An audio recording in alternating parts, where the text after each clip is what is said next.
సంవత్సరాల తరబడి government job కోసం వేచి చూస్తున్నారా? కేవలం 8 నెలల్లో మీ కల నెరవేర్చుకోండి. వెంటనే కింది నెంబర్స్‌కి కాల్ చేయండి. నమస్తే, నేను Keshav. Welcome to Suman TV. మన దేశంలోనే కాదు, ప్రపంచ వేదిక పైన ప్రజాస్వామ్యం గురించి మాట్లాడేటువంటి వాళ్ళు, మాట్లాడాలనే ఉత్సాహం చూపించే వాళ్ళు చాలామంది ఉంటారు. కానీ ఏకంగా గ్రాడ్యుయేషన్ సెరమనీకి సంబంధించినటువంటి స్పీచ్లోనే పాలస్తీనాకి మద్దతుగా మాట్లాడి మేఘా వేమూరి ప్రపంచం దృష్టిని ఆకర్షించారు.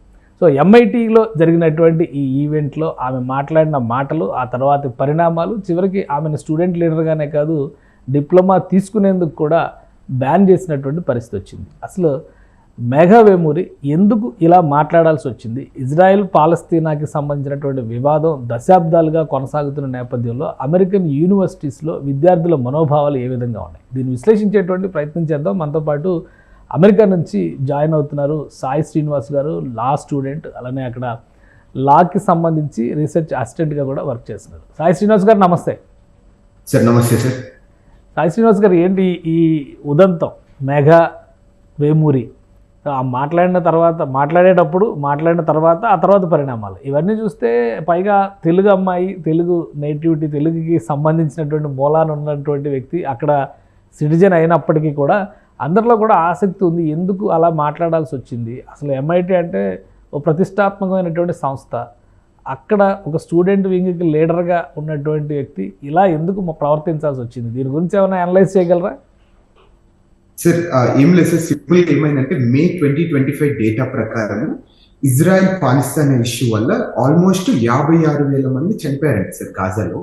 సో దానికి ప్రతిఘటనగా ఈ రోజు ఆమె మాట్లాడడం జరిగింది. Almost 2% of the population has been killed in the Israel, అంటే పాలిస్తానీలో జరిగింది సార్. అట్లనే 2/3 ఆఫ్ ద బిల్డింగ్స్ కానీ, హాస్పిటల్స్ కానీ అవన్నీ కుప్పకూలిపోయాయి కదా, అంటే ఈ ఇజ్రాయెల్ గాజా వార్ వల్ల. సో కుప్పకూలిపోతే దానికి ఫర్గా, అంటే దానికి సపోర్ట్ చేస్తూ, అంటే పాలిస్తానీకి సపోర్ట్ చేస్తూ ఈ స్పీచ్ ఇవ్వడం జరిగింది. అంటే ఎందుకు స్పీచ్ ఇవ్వడం జరిగింది అంటే, సింపుల్ రీజన్ ఏంటంటే ఇజ్రాయెల్ మిలిటరీకి ఎంఐటికి సత్సంబంధాలు ఉన్నాయి సార్. అంటే ఇజ్రాయెల్ మిలిటరీకి రీసెర్చ్ లో కానీ, లేకపోతే రీసెర్చ్ అండ్ డెవలప్మెంట్ లో కానీ డైరెక్ట్ గా అఫిలియేషన్స్ ఉండేది ఓన్లీ ఎంఐటికే, యుఎస్ యూనివర్సిటీస్ లో. అండ్ మీ అందరికి తెలుసు, ఎంఐటి అనేది top second in the world లోని టాప్ సెకండ్ యూనివర్సిటీస్. అదే one of the reason Megha వేమూరికి ఇలా వచ్చేసి మాట్లాడాలని ఒక అనుకుంది. అలానే మీ అందరికి తెలుసు, సో గత సంవత్సరం నుండి ఎవరైనా కానీ గాజా సపోర్ట్ చేసినా కానీ, పాలస్తీనీస్ సపోర్ట్ చేసినా కానీ అరెస్ట్ చేస్తూ, ఇలానే ట్రంప్ సర్కార్ కానీ, దానికన్నా ముందు ఉన్న బైడెన్ అడ్మినిస్ట్రేషన్ కానీ ఈ ఉద్యమాల్ని ఆపేయడానికి విపరీతంగా ప్రయత్నాలు చేశారు. వాళ్ళు సక్సెస్ అయ్యారు. సో ఈ వాయిస్ ని ఎలా రిప్రజెంట్ చేయాలి అనుకున్న టైంలో ఈ గ్రాడ్యుయేషన్ అనే సెరమనీ అనేది one of the main platforms. అంటే ఇక్కడ నుండి మాట్లాడితే అందరు స్టూడెంట్స్ ఇన్స్పైర్ కావడం కానీ, మనకు మొత్తం ప్రపంచం చూసే అవకాశం కూడా ఉంది. కాబట్టి మేఘా వేమూరి ఇక్కడ ఈ అవకాశాన్ని ఉపయోగించుకోవాలని ఆమె చేయడం జరిగింది. అలానే మేము ఈ దమనకాండకు కానీ, ఈ హత్యాకాండకు కానీ ఎంఐటి దాని నుండి వైదొలుచుకోవాలి, అక్కడికి సత్సంబంధాలని ఇజ్రాయెల్ మిలిటరీతో వైదొలుచుకోవాలని ఆమె డిమాండ్ చేస్తూ ఆ స్పీచ్ ఇవ్వడం జరిగింది. కానీ ఒకటి, అంటే ఇప్పుడు మామూలుగా రాజకీయాల్లో మాట్లాడడం, రాజకీయ నాయకులు మాట్లాడడం వేరు, కానీ ఒక యూనివర్సిటీలో రిప్రజెంట్ చేస్తూ అక్కడ ఆమె మాట్లాడడం, తర్వాత స్పీచ్ కాపీని మార్చారు. అంతకు ముందరేమో సబ్మిట్ చేసిన కాపీ వేరు, తర్వాత ఆమె చేసిన ప్రసంగం వేరు, ఆమె ఉపయోగించినటువంటి ఆ క్లాత్, కేఫీ అని ఏదో అంటారు దాన్ని, యాసర్ అరాఫత్ భుజం మీద చూసాం మనం, మళ్ళీ ఇక్కడ మేఘా వేమూరి భుజం మీద చూసాం. సో ఈ నిర్ణయం తీసుకోవడానికి భవిష్యత్తు పరంగా చూస్తే కూడా ఆమె కూడా చాలా ఇబ్బందులు పడుతుంది. ఇప్పుడు గ్రాడ్యుయేషన్ సెరమనీకి వాళ్ళ ఫ్యామిలీని రాకుండా బ్యాన్ చేశారు, డిప్లొమా ఇచ్చేటువంటి పరిస్థితి కూడా లేదు. సో ఇవన్నీ జరిగిన నేపథ్యంలో ఏంటి అక్కడ ఉన్న స్టూడెంట్స్ మనోభావాలు, ముఖ్యంగా ఎంఐటీలో ఉన్నటువంటి స్టూడెంట్స్ మనోభావాలు? సార్ ఎంఐటీలో మీరు బాగా చూసుకుంటే ఆమె మాట్లాడేటప్పుడు విపరీతమైన స్పందన ఆమెకు వచ్చింది సార్. ఆమె ఒక పదం వాడుతుంది మధ్యలో. సో ఎంఐటీలో ఒక ట్రెడిషన్ ఉంది సార్, రింగ్ ఎప్పుడైనా కానీ ఒక రింగ్ ని లోపల పెట్టుకొని ఉంటారు, అంటే ఎంఐటీలో చదివేంత వరకు. ఆమె గ్రాడ్యుయేషన్ అయిపోయిన తర్వాత మనము ఇజ్రాయెల్ కి సపోర్ట్ చేస్తూ, అంటే పాలిస్తానికి సపోర్ట్ చేస్తూ ఈ రింగ్ బయటికి తీయండి అంటేనే అందరూ రింగ్ బయటికి తీసి మేము ఈ ప్రపంచానికి సపోర్ట్ చేస్తున్నాము, ఈ మానవాళికి సపోర్ట్ చేస్తున్నాం, ఈ ఉద్యమకాండలు వద్దు అనే దానికి ఆమెకు సపోర్ట్ చేస్తూ స్టూడెంట్స్ అందరూ విపరీతమైన స్పందన వచ్చింది. అండ్ వన్ మోర్ థింగ్, ఇక్కడ స్టూడెంట్స్ సపోర్ట్ చేస్తారా అనేది కాదు, ఇక్కడ మనం ఆలోచించుకోవాల్సింది యుఎస్ఏ ఇజ్రాయెల్ కున్న సో అండర్స్టాండింగ్ అనేది మెయిన్ ఇంపార్టెన్స్. అట్లనే మీరు చూసుకుంటే గత అక్టోబర్ 2023 నుండి ఇప్పటి వరకు సుమారు $20 బిలియన్ యుఎస్ఏ ఇజ్రాయెల్ మిలిటరీ కానీ, ఇజ్రాయెల్ గవర్నమెంట్ కానీ మిలిటరీ అసిస్టెన్స్ రూపంలో కానీ, లేకపోతే ఫండ్స్ రూపంలో కానీ డబ్బులు ఇచ్చింది. అంటే ఒక దేశం కంప్లీట్ గా ఒక దేశానికి సపోర్ట్ చేస్తూ వస్తుంది. సో హౌ కెన్ ద పాకిస్తానీకి అగేన్స్ట్ గానే కదా సార్ ఇదంతా జరుగుతుంది. వాళ్ళకి ఎలా సపోర్ట్ చేస్తారు అనేది question. And one more thing ఏంటంటే సార్, మోస్ట్ ఆఫ్ ద ఎంఐటీలో ఇప్పుడున్న గ్రాంట్స్ కానీ లేకపోతే స్కాలర్షిప్స్ కానీ ఇజ్రాయిల్స్ ఫండ్ చేసింది. సుమారు నాకు తెలిసిన అంచనా ప్రకారం ద బాటమ్ గ్లోబ్ రిపోర్ట్ ప్రకారం ఏమైందంటే $2.8 మిలియన్ గ్రాంట్స్ రూపంలో డబ్బులు ఉందండి సార్ ఎంఐటీ దగ్గర. ఇదంతా ఎవరు ఇజ్రాయలీ ఇండివిజువల్స్ కానీ కార్పొరేషన్స్ కానీ లేకపోతే స్కాలర్స్ కానీ వీళ్ళంతా డొనేట్ చేసింది ఎంఐటీకి. సో అంటే మేము ఇచ్చిన డబ్బులతో ఇట్లా మీరు ఉన్నారు కాబట్టి మాకు సపోర్ట్ చేయాలి అనే ఒక ఇండైరెక్ట్ వేలో ఈమెని మేఘా వేమూరి డిప్లొమాని హోల్డ్ చేయడం జరిగింది. అండ్ ఇదైతే నిజం అంట. సో ఆమె నార్మల్ గా గ్రాడ్యుయేషన్ స్పీచ్ ఇచ్చేటప్పుడు ఒకటి ఉందంట, దాని తర్వాత ఆమె ఇచ్చేటప్పుడు గ్రాడ్యుయేషన్ స్పీచ్ ఇచ్చేటప్పుడు ఇంకొకటి ఉందని అయితే మాత్రం నిజమని తెలిసింది.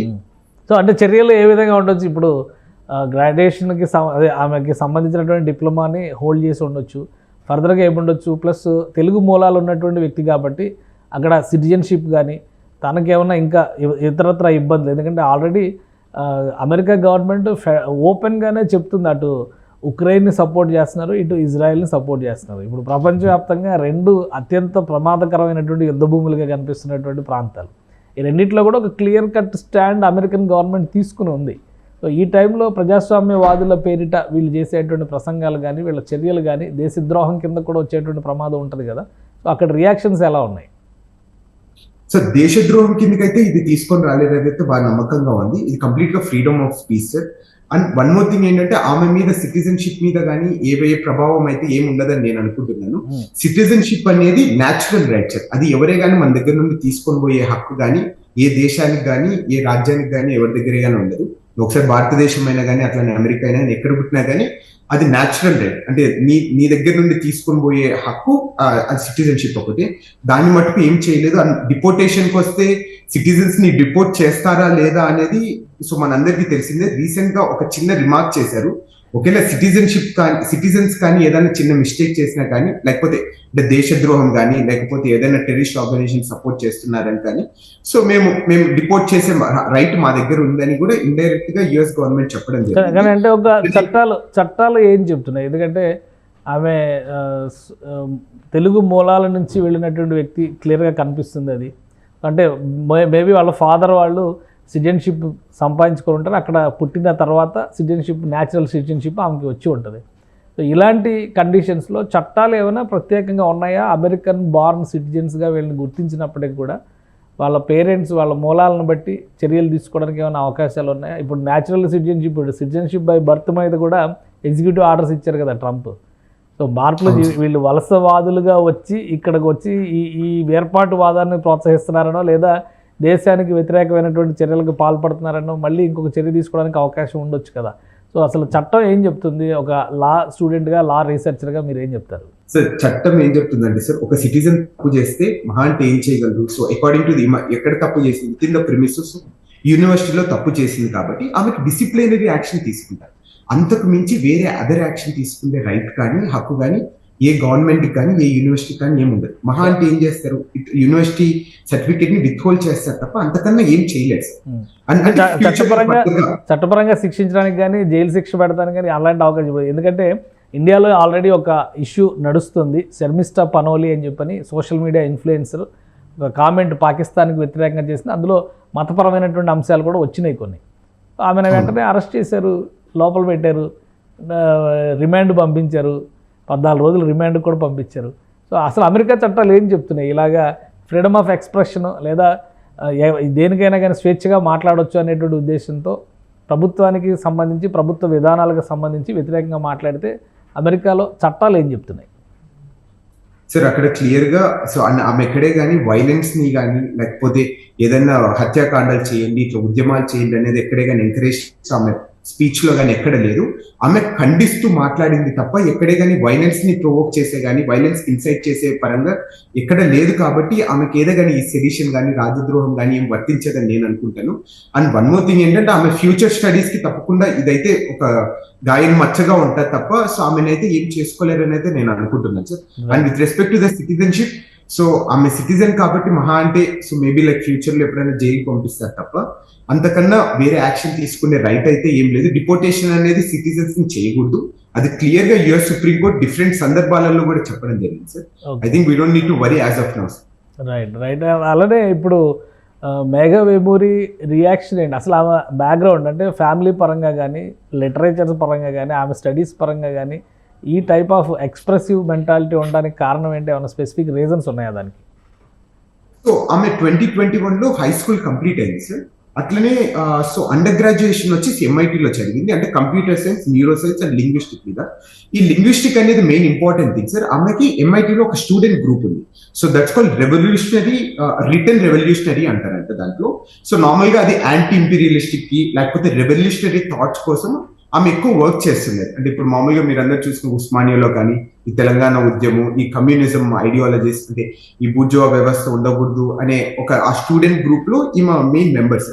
సో మేబీ అది కూడా వన్ ఆఫ్ ద రీజన్ ఆమెకి ఇంతగా నేను మాట్లాడాలి అనుకున్న దానికి రావడం కారణం. రైట్. అలానే ఆ స్టూడెంట్స్ లీడర్స్ కానీ, ఆ ఆర్గనైజేషన్ నుంచి కానీ ఎవరైనా రియాక్ట్ అయ్యారా ఇప్పుడు తీసుకున్నటువంటి చర్యలపైన? ఆమె గ్రాడ్యుయేషన్ ఆపాలని కానీ, ఆమెని సెరమనీకి ఆమె పేరెంట్స్ని, ఫ్యామిలీని అలౌ చేయకూడదనే నిర్ణయాన్ని కానీ వ్యతిరేకిస్తూ అమెరికాలో ఏమన్నా ప్రెస్ రిలీజెస్ కానీ, స్టేట్మెంట్స్ కానీ వచ్చినాయా? ఇప్పటికైతే ప్రస్తుతానికైతే ఏం లేవు సార్. ఓన్లీ యూనివర్సిటీ ఒకటి చెప్పడం జరిగింది, అంటే ఇది కరెక్ట్ కాదు, ఇది కొంచెము ఇబ్బందికరంగా ఉంది, మీరు మాకు ఇచ్చిన స్పీచ్ ఒకటి, మీరు ఇక్కడ స్పీచ్ మాట్లాడిండేది ఒకటి, it's against the university rules అని ఒకటి జస్ట్ చిన్న స్టేట్మెంట్ ఇవ్వడం జరిగింది.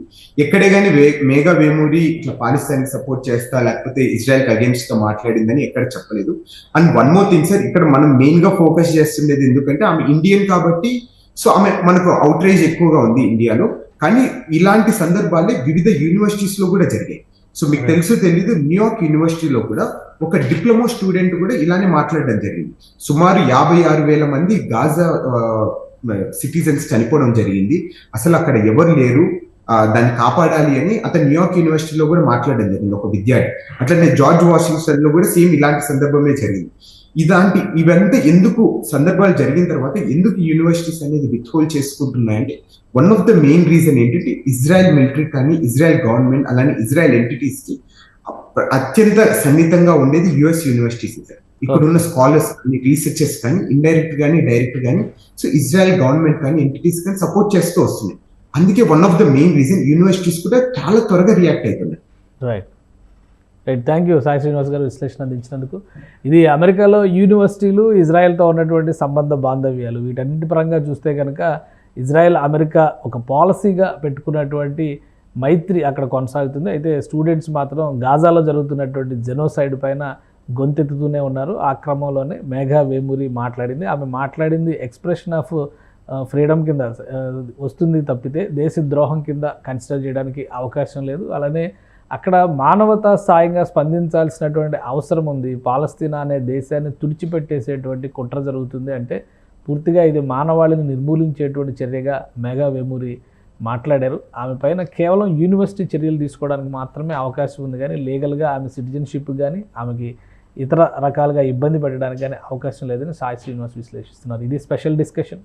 Keep watching.